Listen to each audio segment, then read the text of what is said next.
Hey everybody, it's Jason Blaha here, and I just got done doing a little cardio, so I might sound a little more out of breath than normal. I was playing some Titanfall. Everybody always asks me what I do when I do cardio. I've been playing a lot of Titanfall while doing my hour or two of cardio a day. A couple things I want to address in this video. First of all, people are asking me all of a sudden, and I commented in the Hodge Twins video about this little beef between the Hodge Twins and Jerry Ward. I really don't want to get involved in this fight. I know you guys know that I like to jump into some drama, but let me be honest with you guys here. I don't watch that many YouTube channels, believe it or not. So when people accuse me of copying certain people, there's only a few channels I watch regularly, and actually the Ask Hodge Twins and Jerry Ward's channels happen to be on that very short list. And a lot of you guys will say, well, why are you watching these bros? You like science. And it's with Jerry. Jerry and I talk quite a bit in private. We get along. I know a lot of you don't like Jerry. And Jerry's very much a hard ass, and that's one of the reasons I get along with him, is because that's an attitude that I respect, even though it makes him a bit of a dick. I kind of respect that outlook on life, and so I tend to get along with Jerry.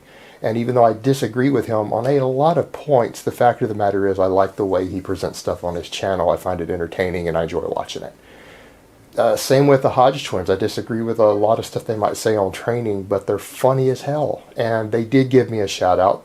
So people talking about they don't help smaller channels, they gained me well over 1,000 subs back on the Ice Cream Fitness channel. When I had about 1,000 subscribers, they shouted me out, and I got up to 3,000 within a week.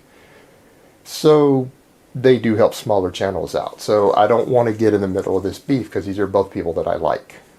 Now, as far as the topic I wanted to talk about, a lot of people are asking me, hey, why are you advocating this type of row for your novice program, and why do you do the Pendlay row? And it's very, very simple. Even though on these videos, for some reason, I do look very small, people who meet me in person or see me in certain videos, or if you guys saw me at my powerlifting meet compared to other guys who you saw their body weights on, I look bigger than a lot of guys. I look a lot bigger in person, and I am bigger than I look in these videos. And again, the people who've met me realize that. I am weak for my size. For the amount of muscle mass I carry as a power lifter, I am not strong. And for me, any hypertrophy that I gain has to be very, very, very functional towards my specific goals, or else it's going to kill me in my weight classes. Even as I lean out in recomposition, I'm going to lose a lot of fat. I am going to be gaining muscle, but that muscle needs to be 100% functional with carryover to what I'm doing.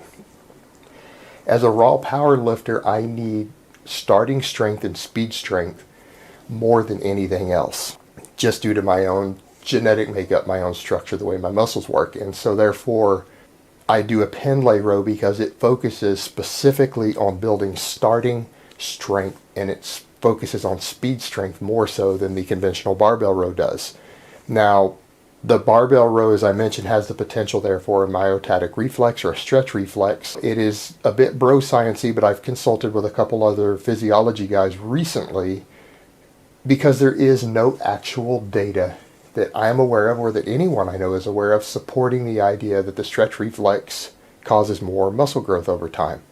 However, it does stand to reason that because it loads more weight into the connective tissue and then causes a reaction in the muscle tissue, and it does cause more overall loading and stress to the muscle and to the body, that it will probably induce a little more hypertrophy. It's a reasonable assumption, so therefore that's the assumption I work with when helping guys bulk up using things like a stretch reflex.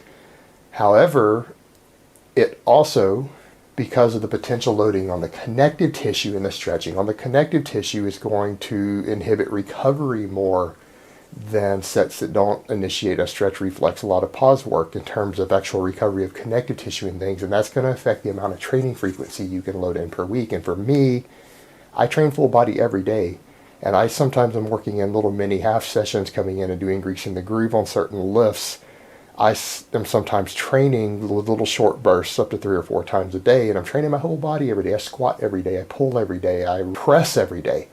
So for me, I need to be very, very careful of that. So everything I do right now is dead stop training. I don't do anything that initiates a stretch reflex right now, because I need to focus on speed strength out of the bottom on all of my lifts and starting strength. So I'm actually doing no lifts that can initiate the stretch reflex.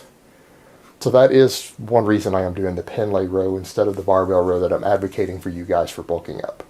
Alright guys, so that's really all I have to say on that today. I hope it has been informative, and I will talk to you guys next time.